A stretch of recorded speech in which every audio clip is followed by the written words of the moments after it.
Hello and welcome to this special radio town hall meeting against corruption by the Progressive Impact Organization for Community Development, PRIMORG. I am Adaobi Obiabumo. PRIMORG is a civil society group with a mandate to promote good governance, participation, and accountability. The MacArthur Foundation supports this town hall meeting against corruption. Today's town hall meeting will review Nigerians' COVID-19 spending following investigations revealing that emergency procurements made by some government ministries, departments, and agencies were marred by corruption. Remember that you, the listener out there, can be part of this meeting. Be ready to join through the phone in the course of the deliberation. You can begin to send your views to 0902 265 6167. That is 0902 265 6167. Please stay with us. Deliberations will begin after this message. Voices against corruption. Let the people speak. Hello and welcome to PRIMORG's public feedback series on corruption called Voices Against Corruption. And we ask, was the government transparent in the distribution of the COVID-19 palliative? So many warehouses being boggled into and food items being carted away. Some of the food items were even getting spoiled. If they were transparent, will such things be in the warehouse? Are there no people to receive them? There are people to receive them, but they never gave them out. Police said they were hoarded in warehouses. The money was disbursed. These items were bought and they were not given to the poor citizens. In the world meeting, they do share palliative for only people that surrender themselves to play politics. They are actually sharing. But you have not a member of a political party. You can't even hear. In my own area, this bag of rice that they wrote COVID-19, one bag alone for the Yoruba community, one bag, I saw it with my face. How are we going to share it? You're still on to PRIMORG's radio town hall meeting against corruption in Nigeria. Virtually every country of the world have been affected by the devastations of COVID-19 pandemic in one way or the other, with the health crisis disproportionately taking massive toll on the economies of underdeveloped, developing, and developed countries. In Nigeria, the federal government revealed it spent 30.5 billion naira between April and July 2020 to boost the fight against COVID-19 pandemic. And the federal government has further revealed that a sum of 66.5 billion has been disbursed to 35 eligible states on the basis of the amended COVID-19 responsive 2020 budget results achievement. Each state has received the total sum of 1.9 billion naira, equivalent of $5 million, from a loan of $750 million from the International Development Association, IDA, a member of the World Bank Group. Unfortunately, the emergency expenses, which characterized the COVID-19 expenditure, was reportedly flawed by lack of strict mechanism, bureaucratic process, underhand deals in procurement procedures, and inflation of prices by government agencies. For instance, investigation by DataFight in July 2020 indicted 5 government ministries, departments, and agencies to have awarded COVID-19 emergency procurement worth 451.18 million naira to unverifiable contractors. Similarly, in August, another non-governmental organization, Civic Hive, reviewed how the Federal Ministry of Health awarded 15 contracts worth 444.28 million naira to a single company. While investigations by the International Center for Investigative Reporting, ICIR, shows that the National Primary Health Care Development Agency inflated prices of infrared thermometers by more than 200%, despite the federal government spending massively against COVID-19 from its coffers through borrowings, donations from private firms. Many Nigerians believe that value for money is lacking, while others raged and lamented that the palliative promised either did not get to them or was too small to assuage their sufferings during and after lockdown. And in the studio, we have representatives from civil society organizations to share their experiences with us. And remember that you are in the studio, this radio town hall meeting, wherever you're listening to us, and you have the opportunity to make your contributions when we open our phones. Now back to my guest in the studio, Iyanolua from Civic Hive. Welcome to the program. Good morning. Could you please give us a summary of your investigation, touch on the high points and shocking findings made by your organization? All right, so July, August 2020, we tried to look at the Nokopo website, which was the platform the federal government released for Nigerians to see how much was used to procure. When you say Nokopo, what's the full meaning of Nokopo? Well, I don't know the full meaning right now. So, but then that was the Nigeria Open Portal for Procurement. Okay. Oh, thank you very much. Yeah, so we looked at that, and we are able to pick out all the costings for all the materials the federal government and federal ministries used to buy these materials. And looking at those amounts of money accrued to either of these materials, you'll be taken aback because of the mysterious prices that were attached to those things. So, for example, right, in when we were doing our research, we realized that at some point the Federal Ministry of Health told the Nigerian citizens that they bought face masks of just 1,808 pieces for 37.06 million. That is. What's the unit price of that? So that is going to close like 25,000 per face mask, right? Because at the end of the day, you ask yourself, what kind of face mask do you want to buy at that exorbitant amount? And you, like you rightly said, Marvelous Mike Press Limited, the name was on the site, was awarded 15 out of 29 contracts of the Federal Ministry of Health, right? And all those contracts amounted to 444.28 million, like you already said earlier. Then we looked at, okay, if this is a pandemic, right, why do we have to buy a Jeep in the middle of a pandemic? And that was the question we were asking NCDC, like, okay, if you call this a pandemic and there's an emergency all over the country, why are you buying a Jeep of 49 million, right? We just asked questions. How many vehicles? Well, it was one, and at the end of the day, that was the price. But the question we were asking is, why do you have to do that at this time? If we have a priority of looking at, okay, we are in a pandemic. This is a novel virus that nobody has seen how devastating it is before, and we've seen Italy, we've seen how bad it was, we've seen what is happening in America. So, and also it made us look at the preparedness of the country. When you look at when you're talking about viruses, when you're talking about diseases, how prepared is Nigeria, right? We looked at Ebola, we looked at how Nigeria was able to combat Ebola and the help of late Dr. Adedevo now, and we looked at, okay, what is the preparedness from that time to this time. We looked at that all the things that were bought were nowhere to be found anymore, right? And that was the same problem we are facing right now.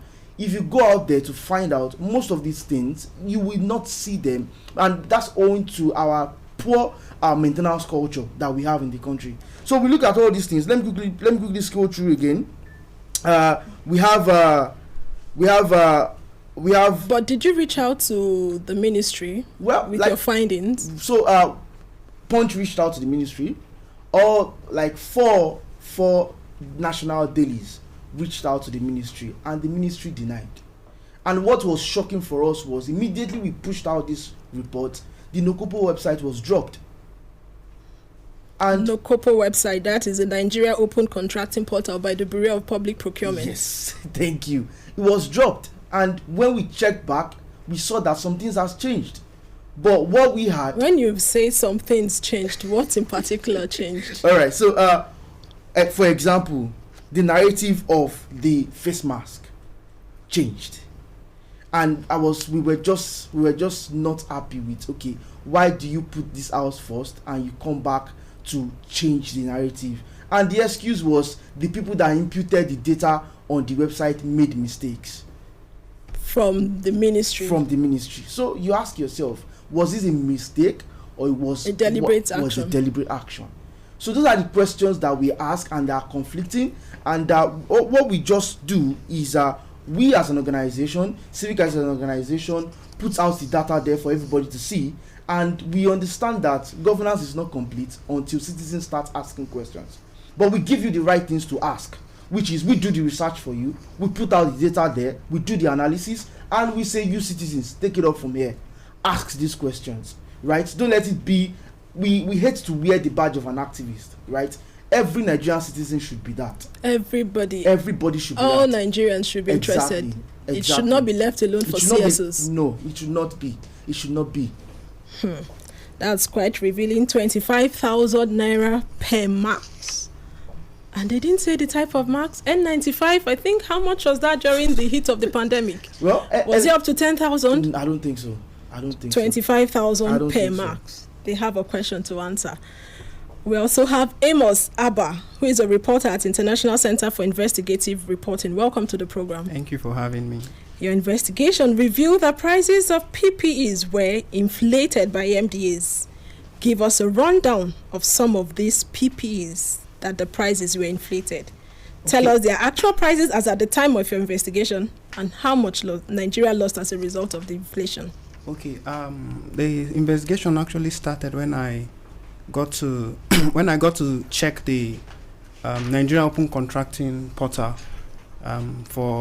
it's a website specifically for COVID-19 emergency materials. For the benefit of those who don't know much about the NOCOPO portal, please click on, you could go to your Google search and type NOCOPO, nocopo.bpp.gov.ng. Okay. Go ahead. All right. So at the point in time, I specifically wanted to know how much thermometers cost, because in the line of defense for COVID-19, thermometer is a first tool to check temperature and stuff. So I zeroed in on thermometers and I checked the Nigerian Primary Healthcare Development Agency, because it was the agency in charge at the time. And I looked at how much they spent on procuring thermometers, which they claim to use for COVID-19. And so I think they purchased 2,615 units of thermometers, infrared thermometers at the time. And checking it up, the amount that was listed, the total amount, because the contract was given to 4 companies, and we noticed it was about 226,167,500. So it was outrageous. So that was what prompted the investigation, and we are looking at the companies involved. 4 companies. There were issues also of contract splitting, because a particular company, Asmo Pharmaceuticals, received 2 contracts for supplying the same item. I also looked at it and tried to see where this company is actually registered. Was it an open bidding system that was carried out? One of the company was not registered on the Corporate Affairs Commission. There's a database for that, because the investigation was mostly carried out using open source materials. Open source materials and materials where they're actually open to the public. So seeing that one of the company was not registered, it actually raised lots of red flags. So we started looking critically at those items that were purchased, comparing the prices with retail prices on the market. What did you find out? It was actually very outrageous, because I reached out to a firm in Lagos. It's Alpha Pharmacy. It's a known firm when it comes to medical supplies in the country. They've been in the business for over 25 years. And they agreed to sell a thermometer for me for 25,000 naira, agreeing also to make discounts if I'm going to make large purchases. And I noticed that when you look at the price of each of the thermometer that the companies involved actually did, we noticed that each thermometer was costing between 80,000 naira to 84,000 naira. Wow. So it was 80,000 for one thermometer. It was more than 100% increase. And when I tried to see, probably Alpha Pharmaceuticals is a bit cheaper. Maybe they've been in the business, they know they have lots of people who contacts that they can reach out to. I say, let's look at online markets. It's very available. I went to Jumia, I went to Amazon. So what you find out was that there was massive increments in the price of thermometers at that time. On Amazon, and there were even automatic infrared thermometers on Amazon. It was even far lesser. So that it would have cost. It would have, if we had used other online market, or even available market apart from those companies, Nigeria would have saved between 90 million naira to 130 million naira. Thank you so much for that. Right. Contract splitting, inflation, outrageous inflation, if I would use that word. 80,000 per thermometer. That is from the findings of ICIR. Civic Hive also found out that 25,000 was spent on one face mask. Yeah.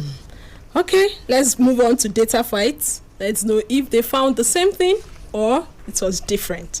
Adiremi Alex from Data Fight, welcome to the program. Good morning, thank you for having me. According to your report, handfuls of procurement was done without due diligence and principle of transparency. What was the level of compliance by MDAs on the use of the BPP portal in procurement process?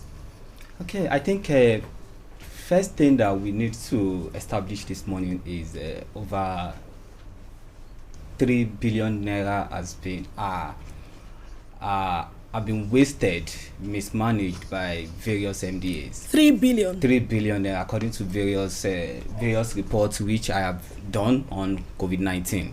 And if we look at the impact of this 3 billion, we know it would have cost Nigeria to build a lot of schools, hospitals, and help us to manage a lot of things in the society. So I start on that note because of what I have noticed within the course of my reports.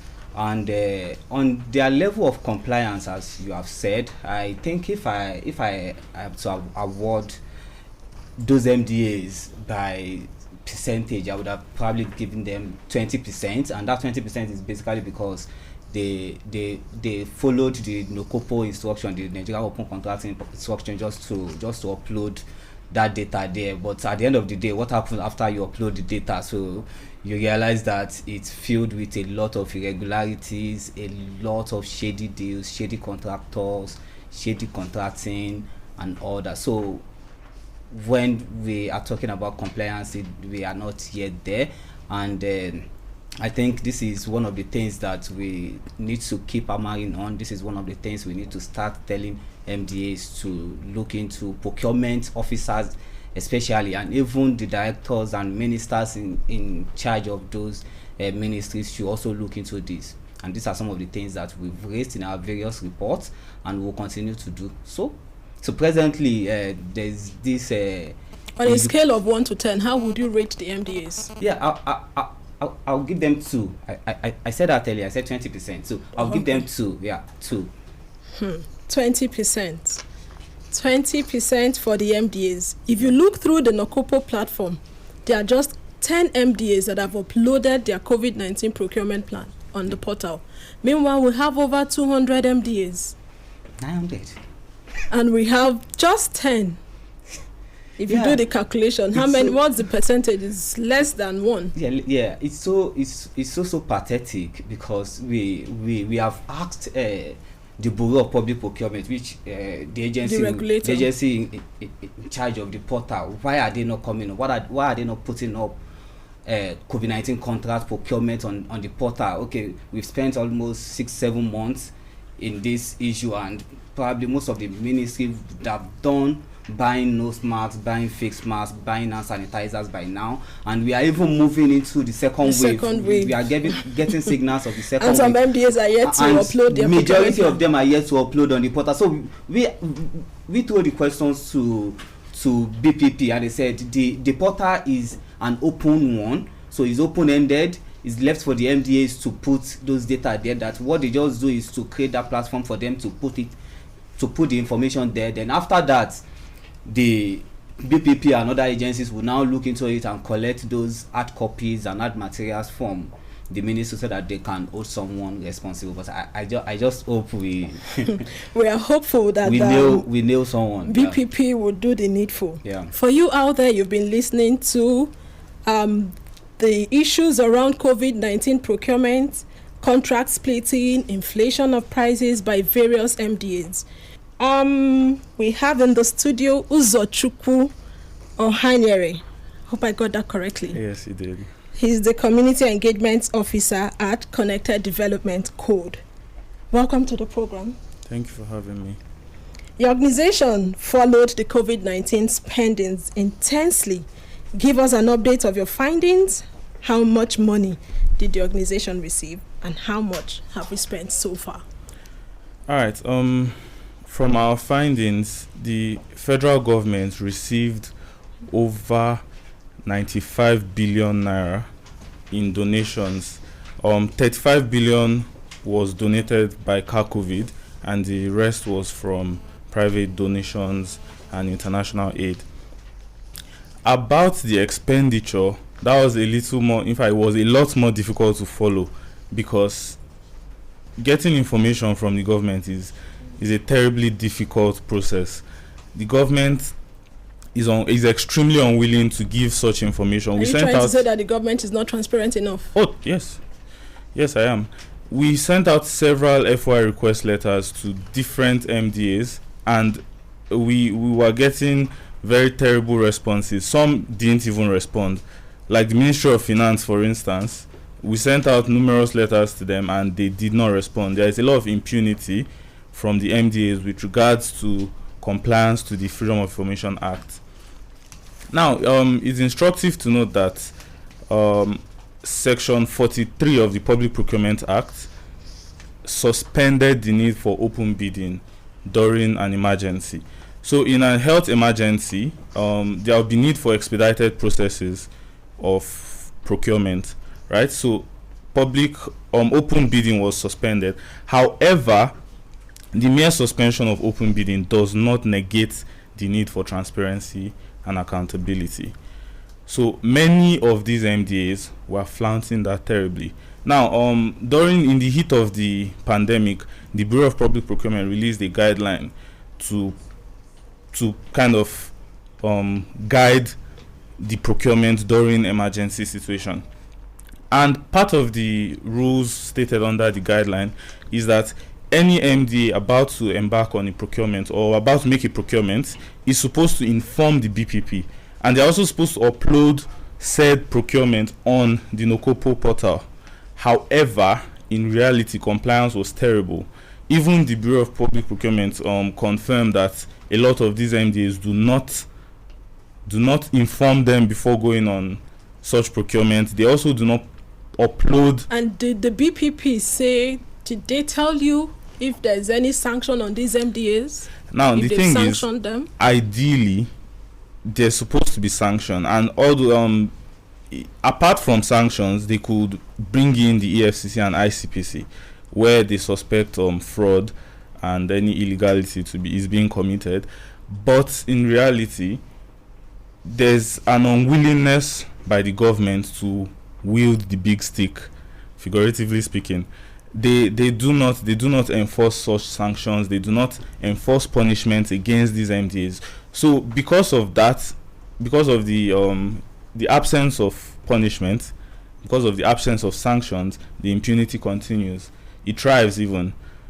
So those are our findings. We found out that it's not that the government did not purchase these things, but they purchased them with lack of regard for due process. They purchased these things at exorbitant amounts of money. They purchased some of these things, and you find out that these things were not even purchased. For instance, if an MDA wants to make a purchase of 1,000 units of an item, they put it there, but you find out that in reality, not up to 1,000 units of that particular item was purchased. In following the money, did you follow the money to the states? Yes, we did actually. What did you find out? We sent out a lot of letters. Our state chapters tracked COVID-19 funds in their states, and a lot of these states were unwilling to provide information. There was a lot of secrecy at the state level, really. And you didn't invoke the FOI? Oh, we did, but the problem with the FOI is it's a federal law, and it's not binding on the state. Yes, it's not. Once it's not domesticated in the state, it's very, very difficult to enforce it. So it was difficult to track the money in the states. Terribly difficult. Yes, some states were forthcoming, but others were not, and some that were forthcoming, they weren't fully forthcoming. Thank you so much, Ugochukwu Ohanyere from Code. Send a text message to 0902 265 6167. 0902 265 6167. Jonathan Ipa, thank you for joining us on today's edition of the program. Thank you. Looking at these corruption reports from the various CSOs, we've had that of Civic Hive, we've had Data Fight and ICIR. How bothered should we be as a nation? And what is the effect of corruption in the COVID-19 procurement? As a citizen, we should be worried that our image is going down the drain in a government that has fighting of corruption as its mantra. Now, during the COVID, the so-called palliative, most of us were in the field. We went around to monitor the implementation, or rather the sharing of what you call palliative. And we noticed all manners of things. The question that came was, why was it difficult for the officials to organize the NGOs and they will supervise and get the NGOs to share some of those things? That was not done. And the end result is what we are seeing.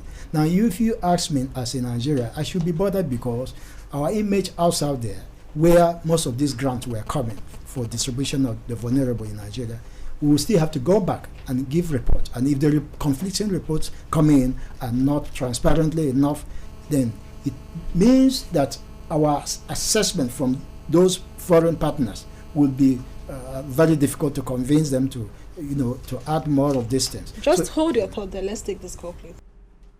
Hello, can you hear me? Yes. Hello? Can you hear me? Please go ahead. My comment was on the federal government. Go ahead, we can hear you. The things are going on in this country. I don't think whether our leaders are doing the right thing. Hello? Go ahead, we can hear you loud and clear. Because we must come together as a citizen of this country to make things to go normal. And if the federal government, things are going on, they are not even, what are they doing? Are they us to anti-clockwise direction, or they are taking us to clockwise direction now? Hello. Thank you so much for your contribution. Do well to call us. Hello. Hello. Good morning. Your name and where you're calling from? Go ahead, please. I listen to this. Go ahead. Yeah, can you hear me? Loud and clear. Okay, I listened to the speakers. I thought they just showed that are quite revealing. Something they need to do is that in the heat of the COVID-19, some of the materials were really not available, and that could have made the prices more. Could that be the reason for the over 200% increment? Well, I don't know. I'm just saying they should put that into consideration. But my point here is, where are we going with all this data? Are we going to be prosecuting the officers, or is just to roll out the data and then end it off there? And it will be one of those academic exercises that would not bring any results. So I don't know how. I want to assure you that it will yield results. Okay, because it's not today that we started hearing investigations and results coming out, data of malpractice and corruption without tangible prosecution. So taking it up from here is going to make the public aware of the impunity that have gone, that was on during the pandemic. The next level is let's see tangible action. Let's see people punished. Let's see maybe if it's not your action, another organization to come. I know Syrup have been doing a lot in that regard. Thank you. Thank you so much. He wants to see these MDAs punished for these infractions. And I want to believe that the BPP is listening. ICPC and EFCC, they are also listening to the program. Jonathan, please go ahead. Yeah, the part of your bulletproof question was what we could do to end corruption in public places, for instance. The architects of the Nigerian state designed it in such a way that some people could make laws, some could formulate policies, and others could go outside there to implement. Ours, as members of the fourth estate of the realm, is to hold some of these public officials accountable for whatever pledges, whatever commitment they had been assigned to do. Now, what we are doing is by exposing those areas that transparency were not involved. We are doing this because when we go outside there with our caps in hand, begging for funds to come and tackle COVID-19 in Nigeria, people should be able to trust us. People should be able to take us as people who are serious, who are committed to our own people. This is the point. Now, what we're saying is some of those areas, it's not all the states. States like Borno, for instance, we transparently share their palliatives. People do not complain much. States like the Lagos, Naira here, did something relatively fantastic that people were not really complaining. But some areas, especially some of those volatile states, were not able to measure up. So it is our responsibility to bring it before the public opinion so that they will kind of reject their system, rise up to the situation, and improve the level of transparency involving the COVID-19. Thank you so much. Talking about transparency in the COVID-19 procurement and distribution of palliative. We have a contribution from Isaac Aderebibe, who is watching us via Facebook, and he says, government is yet to start the genuine fight against corruption. Citizens should continue to ask questions. Thank you so much, Isaac Aderebibe. And for those listening to us, you can still join the conversation. Hello? Hello. Good morning. Where are you calling from? Your name, please. Hello. I can hear you, sir. Your name and where you're calling from. Yeah, this is Tony calling from Ededa. Let's hear you. Yeah, I've heard all what your guests there have just said. It's quite revealing. And my concern here is where this country we are going to. I believe somebody sang a song, Nigeria, where are we going to? It's quite a shame when I hear things like this.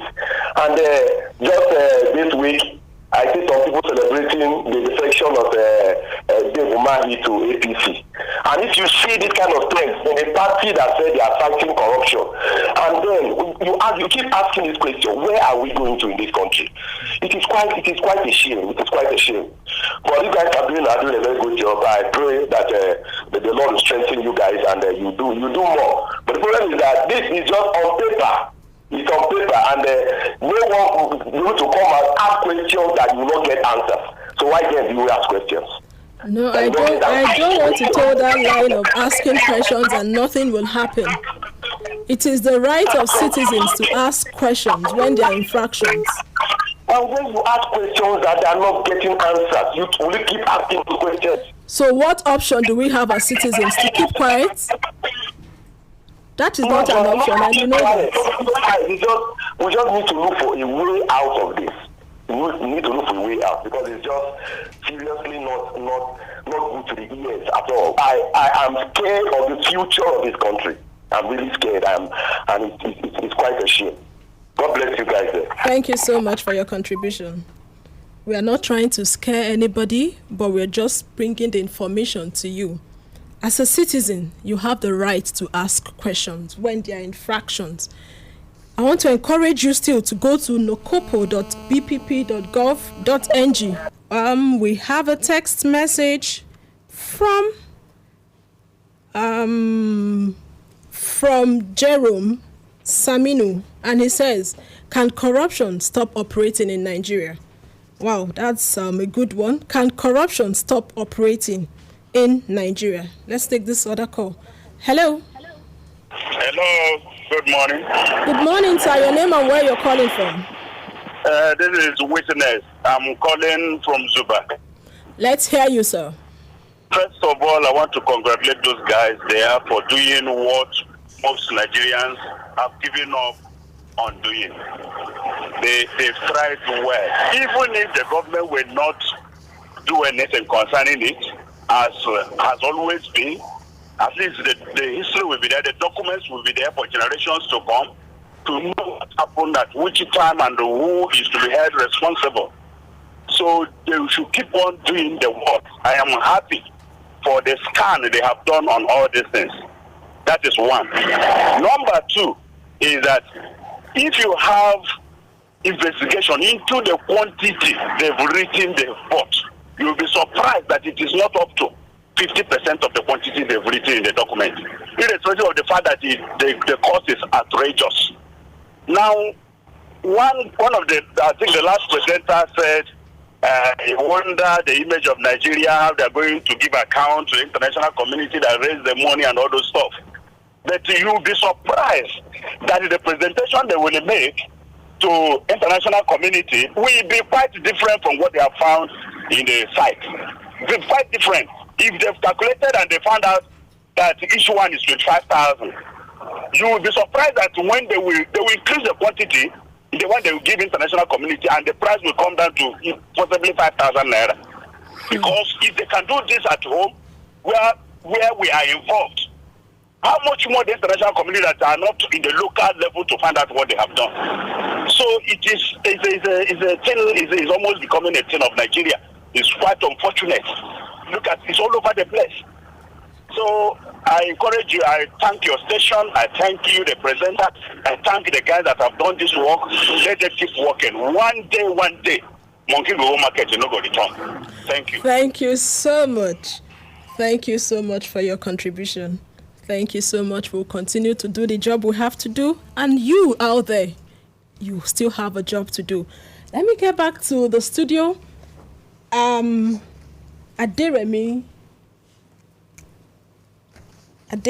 Alex. Could you in 1 minute tell us the way forward? How do we stop corruption in the procurement process? Oh, okay. Thank you. I think we still have a long way to go, but we are almost there. And what we just need to do, I think there is, first and foremost, there is a bill that is presently before President Muhammadu Buhari, Federal Audit Bill. I think that bill will empower the Auditor General of the Federation to do a lot of things. And one of them is to sanction MDAs that didn't comply with various procurement laws in the country. So that's the first thing we need to, because over the years we've noticed that the only thing that the Auditor General can do or has been doing is to make claims of irregularities within the MDAs, procurement and all that, and that claim goes back to the National Assembly. The worst instance, public account, the worst instance we saw was the NDDC probe. Presently we don't know where that issue is going to, so we made a lot of noise in that paper. But once we empower the Auditor General of the Federation to do certain things to punish MDAs that have erred in those instances, then I think we are a step ahead in whatever thing we are doing. Then I think another thing again is the Auditor General will also oversee some of these things, then work with the Accountant General, because if the Accountant General can release money for these MDAs to still continue to do a lot of shady and illegal procurement, then we should also hold the Accountant General responsible for all this. And the other instances of which I notice, and which I also want to bring to the notice of the people, 30 seconds. Yeah, is because even the anti-corruption agencies, we are still waiting for them to put up their procurement details, the COVID-19 procurement details on local portal. ICPC, EFCC, and the likes. Yeah. Okay, we are waiting for them. Thank you so much. Amos Abba, yeah. What's the way forward? How do we stop corruption in the procurement process? Removing opacity from the system. It's when when you say opacity, what do you mean? I mean, when records of spending, people are being held accountable for actions when it comes to government money, when you are entrusted with public funds, becoming transparent with it. It's open for everybody to see. Corruption will be reduced to the barest minimum. Nobody wants to be called a criminal before the eyes of people. Everybody wants to be perceived as a saint or as a good person. But when we call them out, when we begin to call people who have dipped their hand into corrupt or shady deals, that's the word, then the system will become more transparent when we begin to call them out, and I think corruption will reduce to the barest minimum. Thank you so much. Talking about transparency. Government should be open with information, not just accessibility to this information, but timely and usable information that they need to provide to the public. Iyanoluwa Bolarinwa, over to you. What's the way forward? All right. Thank you very much once again, and thank you very much to our listeners as well. So the way forward, very few points here, is beneficial ownership should be made known. That's one. Number two, open contracting. What do you mean by beneficial ownership? Well, that's more in the downstream sector, more in the procurement of oil and gas materials, and also to the oil fields and all of that. We need to know the benefit. If it stems from there. Please go ahead. All right. So number two is open contracting, which is we want everybody to be aware when there's a call for purchase of anything, right? Which is you yourself can have a company, I can have a company, everybody can bid. If this is open, it makes it competitive. Not bidding. That we already have in mind a marvelous Mike Press Limited that we want to give all our projects to. Out of 29 projects, giving just one person 14 of this project. It's absurd, and that breeds corruption. Thank you very much. Thank you. I was talking about beneficial ownership. Ugochukwu, what's the way forward? Yeah, I think we need stronger anti-corruption institutions. That's the EFCC and the ICPC should be strengthened. We also need more sincerity from the government in tackling corruption, because my organization has been advocating for the passage of the Federal Audit Service Commission Bill, which would strengthen the Office of the Auditor General of the Federation. Now, you find out that the current situation of things is that a lot of MDAs do not submit their annual financial reports. And this has gone on for years, and there has been no sanctions. But despite this their inefficiency, they still keep getting funds every year. So what should happen is they should stop sending money to these MDAs. By the time you debit what they owe from the federation account, from their own part of it, they would learn, they would sit up. Thank you so much. We've had the reports by the various organizations, that's Data Fight, ICIR, Civic Hive, talking about contract splitting, inflation of prices of goods, 25,000 Naira per face mask, and 80,000 for thermometer. Wow, that's high. And then the solutions provided by my guests, talking about to empower the Auditor General, transparency, beneficial ownership, and then the bill. In a situation where the government is not transparent and accountable, the onus lies on the citizens to actively engage and make demand. With this, we have come to the end of this special radio town hall meeting against corruption. I sincerely appreciate our speakers, Iyanoluwa Bolarinwa, the manager of Civic Hive, Aderemi Alex, editor at Data Fight, Amos Abba, reporter at International Center for Investigative Reporting, ICIR, Ugochukwu Ohanere with Connected Development Code, and Jonathan Ipa, political editor at Daily Vendors, an online newspaper. Thank you so much. And to the guests in the studio, Ikenna Okonkwo, Helen Ijayi, Joel Ajayi, Abubakar Isiaka from SEDEC, Hadiza Nuhu from Form 1, and the other CSOs and the media, who time will not permit me to mention your names. Thank you so much. And those of you that called in, thank you. People that sent text messages and those watching on Facebook, we appreciate all of you. I want to encourage you to continue to make demand as citizens. Many thanks again to participants from the various civil society organizations and the journalists. If you have a message for us or you want to react to what you heard on this program, please reach us through 0902 265 6167, that is 0902 265 6167, or through info@primorg.org. PRIMORG is spelled PRIMORG. Please visit the news page of our website, news.primorg.org. That is news.primorg.org for all the details of our reports and interviews. Visit our website, primorg.org, to get all the information about PRIMORG. Again, PRIMORG is spelled PRIMORG. PRIMORG's engagement against corruption. It's supported by the John T. and Catherine D. MacArthur Foundation, committed to building a more just, verdant, and peaceful world. Get more information about the foundation at its website, macfound.org. We will give you enough notice for our next radio town hall meeting here. Follow us on all our social media platforms at Official PRIMORG to get timely information about our activities. Many thanks to the PRIMORG team for a wonderful work. The executive producer of PRIMORG's Radio Town Hall Meeting series is Okiria Agbonsuremi. We appreciate you a lot. I am Adaobi Obiabumo. Please stay safe.